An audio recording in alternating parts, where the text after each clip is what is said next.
kelas 11B. Saya izin saya untuk membuat video pengayaan untuk mata pelajaran matematika dengan guru Bu Irma. Jadi di sini saya akan menjelaskan materi matematika bab 2 di semester 2, yaitu tentang regresi linier dan juga analisis korelasi. Yang pertama, kita harus tahu dulu apa sih regresi linier. Nah, regresi linier ini adalah metode statistik yang digunakan untuk memodelkan dan juga memahami untuk pada hubungan antara dua variabel atau lebih. Metode ini biasanya digunakan untuk mencari garis lurus terbaik atau juga yang disebut dengan best fit. Nah, berikut ada 3 langkah untuk menentukan garis lurus terbaik atau best fit. Yang pertama, menentukan persamaan perkiraan garis regresi yang dilambangkan dengan Y topi. Nah, ini bisa dicari dengan rumus, ada 2 rumus.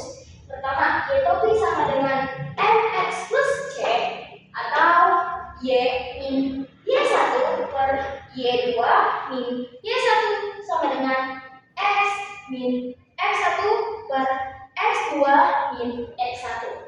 Setelah itu kita harus menentukan selisih nilai dengan rumus sigma Y dalam kurung Y min Y topi tutup kurung pangkat 2. Lalu langkah terakhir yaitu menentukan nilai terkecil dari sigma Y min Y topi pangkat 2. Nah, kalau sudah ketemu nilai yang terkecilnya itu kalau sudah ketemu nilai terkecil itu adalah best fit dari diagram tersebut. Seperti itu. Kita lanjut ke analisis korelasi. Analisis korelasi ini terbagi jadi 2. Pertama, koefisien relasi atau yang dilambangkan dengan huruf E kecil, lalu ada juga koefisien determinasi yang dilambangkan dengan huruf R besar. Nah, teman-teman, untuk analisis korelasi ini cukup mudah jika kita menghafalkan rumusnya. Jadi, untuk analisis korelasi ini, apalagi koefisien relasi ini, kita benar-benar harus hafal rumusnya. Jadi, kita bisa mudah untuk mengerjakan soal-soal selanjutnya. Jadi, di sini rumusnya adalah N kecil sama dengan N. N itu apa? N itu adalah jumlah data yang diketahui dalam soal. Seperti X ada berapa data dan Y ada berapa data. Lalu kita hitung ada 5 data, berarti N itu adalah 5. Kita lanjut. Hitung N sigma XY dikurang sigma X dikali sigma Y. Lalu per akar dari N sigma X kuadrat dikurang sigma X pangkat 2 dikali akar N sigma Y pangkat 2 dikurang XY pangkat 2. Seperti itu. Yang kedua, koefisien determinasi yang dilambangkan dengan huruf L besar. Untuk koefisien determinasi ini, kalian hanya bisa mengerjakan ini jika kalian sudah menemukan koefisien relasi. Kenapa? Karena dalam rumus koefisien determinasi itu adalah R sama dengan N pangkat 2. Jika kita sudah ketemu dengan hasil koefisien relasi, maka kita akan mudah sekali untuk menemukan koefisien determinasi ini. Jadi, hasil koefisien relasi di pangkat 2 lalu dikali 1% dan itu hasilnya. Seperti itu, teman-teman. Nah, jadi karena ini cukup panjang juga, tahapan-tahapannya dan kita juga harus hafal. Jadi jangan lupa kita hafalin, sering-sering latihan soal, dan juga biasanya untuk materi matematika ini sudah diperbolehkan untuk menggunakan kalkulator fisik ya, tidak menggunakan kalkulator handphone jika ujian. Seperti itu. Karena apa yang akan didapatkan itu sangat banyak sekali. Koma-komaan, entah itu ratusan, entah itu ribuan, atau mungkin bisa sampai ratusan ribu. Pokoknya angkanya banyak. Jadi untuk mempersingkat waktu, efisiensi waktu lebih baik menggunakan atau menyiapkan kalkulator sendiri. Oke. Mari kita lanjut ke contoh soal. Di sini saya akan memberikan penjelasan terkait contoh soal dari analisis korelasi, yaitu koefisien relasi dan juga mencari koefisien determinasi.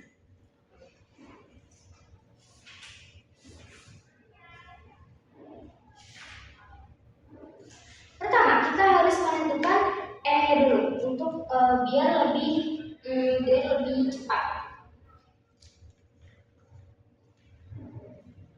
Seperti yang saya bilang tadi, n-nya itu adalah jumlah data dari x dan y. Kita hitung bareng-bareng ada berapa? 1, 2, 3, 4, 5. Berarti n dari soal tersebut adalah 5. Lalu dirumuskan ada sigma x, ada sigma y, sigma xy, sigma x pangkat 2 dan sigma y pangkat 2. Itu dapat dari mana sih? Padahal data di soal ini cuma x dan y. Nah teman-teman, karena itulah yang membuat analisis korelasi ini sangat panjang tahapannya. Lalu itu juga faktor kenapa kita benar-benar butuh kalkulator untuk menghitung materi ini. Jadi teman-teman, kita harus menghitung sendiri x yang sudah tahu kan x dan y. Berarti kita harus hitung sendiri yaitu x pangkat 2, y pangkat 2 dan juga x y.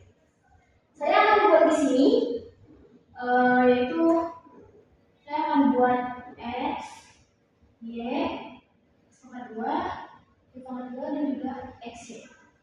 Jadi di sini x, y, x pangkat 2, y pangkat 2, y dan x, y 2.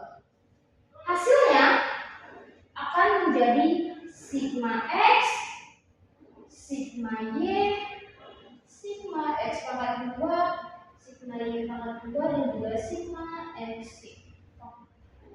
Gak perlu pangkat 2 ya kalau udah x y. Oke. Nah, disitulah kenapa bisa dirumus itu pakai sigma x, sigma y. Nah, hasilnya itu kita harus menentukan dari kelima ini untuk mendapatkan sigma ini. Seperti ini.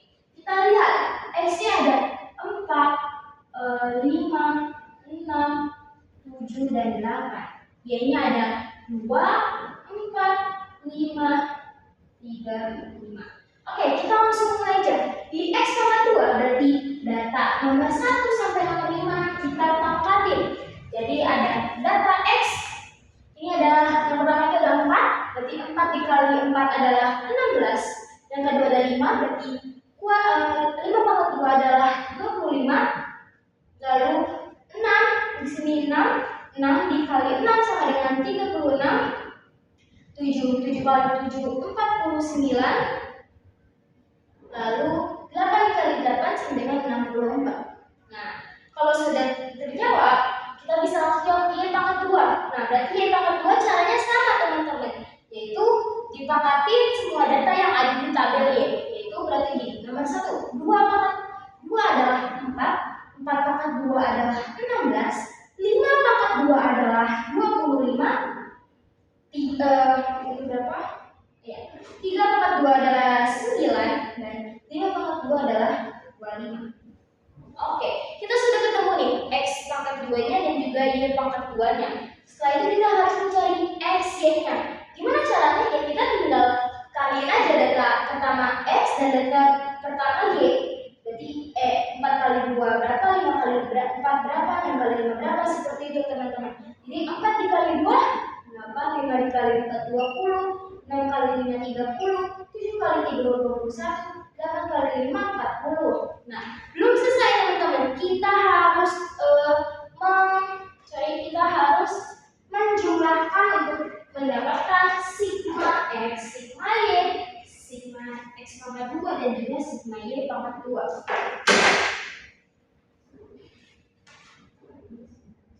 Oke, mari kita hitung.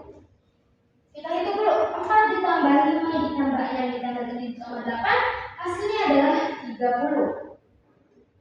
Sigma y-nya jadi 2 ditambah 4 ditambah 5 ditambah 3 ditambah 5, jawabannya adalah 19.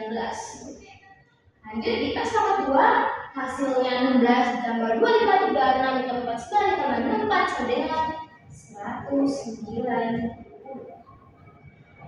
Y pangkat 2-nya.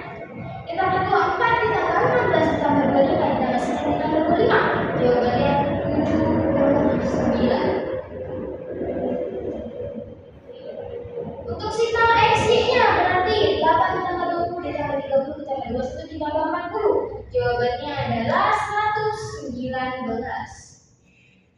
Seperti ini ya teman-teman, mungkin sampai sini ini masih cukup mudah, tapi memang ini cukup memakan waktu yang sangat banyak. Jadi disarankan lagi, saya sangat sarankan untuk menyiapkan kalkulator walaupun dengan angka yang mungkin bilangannya masih kecil, tapi untuk memastikan, karena teman-teman kalau misalkan teman-teman salah itu ada di perjumlahan, nanti teman-teman itu langsung masuk ke rumusnya itu akan harus mengulang lagi dari awal, which is itu bakal makan banyak waktu karena rumusnya sendiri teman-teman bisa lihat sangat panjang sekali ya. Jadi sangat disayangkan kalau misalkan memang kurang teliti.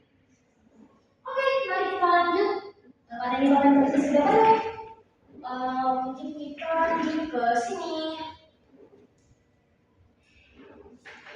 Mungkin karena jauh di sana, jadi saya akan menjelaskan dulu. Saya akan menjabarkan dulu sigma X-nya berapa. Sigma X sama dengan 30, sigma Y sama dengan 19, sigma X pangkat 2 sama dengan 100. Itu gede ya nih teman-teman. Sigma Y pangkat 2 sama dengan 79 ya. Sigma X Y sama dengan 119 dan N-nya 5. Oke, kita cari tadi yang ditanya itu adalah koefisien relasi dan juga koefisien determinasi. Ya betul, koefisien relasi dan juga koefisien determinasi. Nah, kita lihat lagi rumusnya di sini. Ya, oke, mari kita coba masukkan.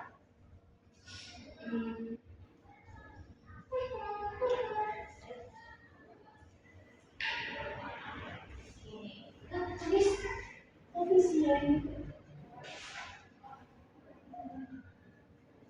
relasi atau dia harus digambarkan dengan huruf apa teman-teman? Ya, huruf F.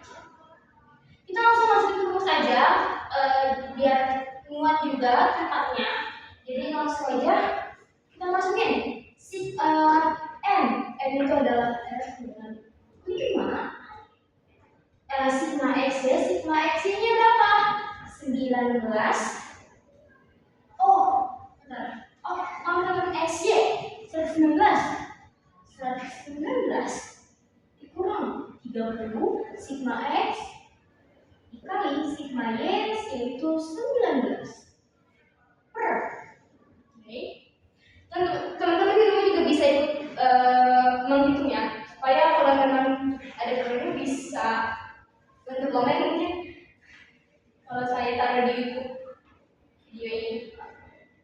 Lanjut, lalu akar 5 terus sigma X kuadrat adalah 190 dikurang 30 pangkat 2 sigma X pangkat 2 dikali akar dari 5 per X sigma Y pangkat 2 79 dikurang 19 sigma Y 19 akar 2.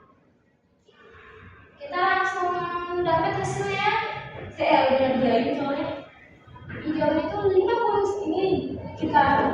Ini pertama cara menghitungnya adalah yang dikurung dulu ya teman-teman. Jadi 5 dikali 119 dulu. Hasilnya saya mendapatkan hasil 595 dikurang 30 dikali 19 adalah 570. Oke. Pertama, terus kita kali dulu nih. 5 dikali 190 sama dengan 950 dan 30 pangkat 2 adalah 90. Sama juga seperti di sebelah kanannya, 5 dikali 79 adalah 395 dan 19 pangkat 2 adalah 361. Nah, lalu kita masukin angkatannya satu-satu.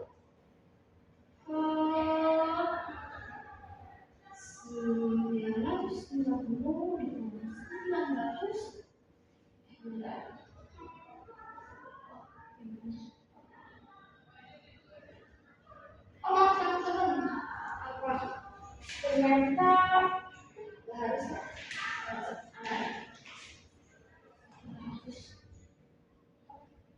ini dikurang dulu. Terus 395 dikurang 361.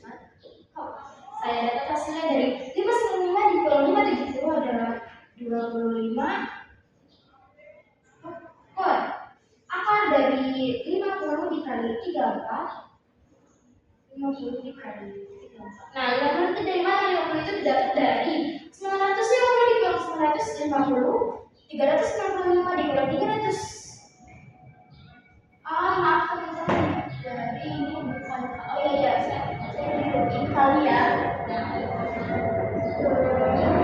391 dari 34, 395 dikurang 301. Lalu kita cari kita kali dulu 50 dikali 34, jawabannya 1700. Nah, terus 25. Kita cari akar dari 1700. Akar dari 1700 adalah 41,23. 41,23. Sama dengan kalau kita harus menyelesaikan lagi, jawabannya adalah 0,606.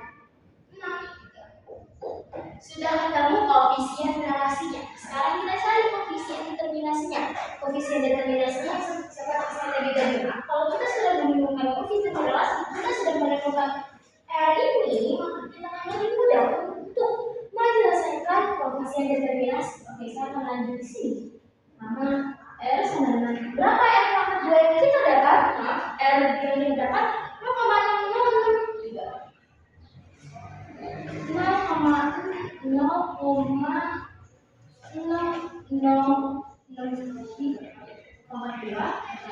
100%. Nah, kan kalau seperti itu lumayan cukup sulit ya. Kalau teman-teman harus menghitungnya itu menggunakan manual, tidak menggunakan kalkulator. Di sini saya akan menggunakan kalkulator di handphone saya. Saya akan mencari 0,603 dipangkat 2. Oke, sama dengan lalu dikali lagi dengan 100%. Jawabannya adalah 0,367999. Koefisien relasi, koefisien determinasi yang didapat adalah sekian, 0,367999. Baik, mungkin sekian penjelasan dari saya, video penilaian matematika semester 2 dari Sitek Seri kelas 11B. Cukup sekian dan terima kasih, semoga bermanfaat. Wassalamualaikum warahmatullahi wabarakatuh.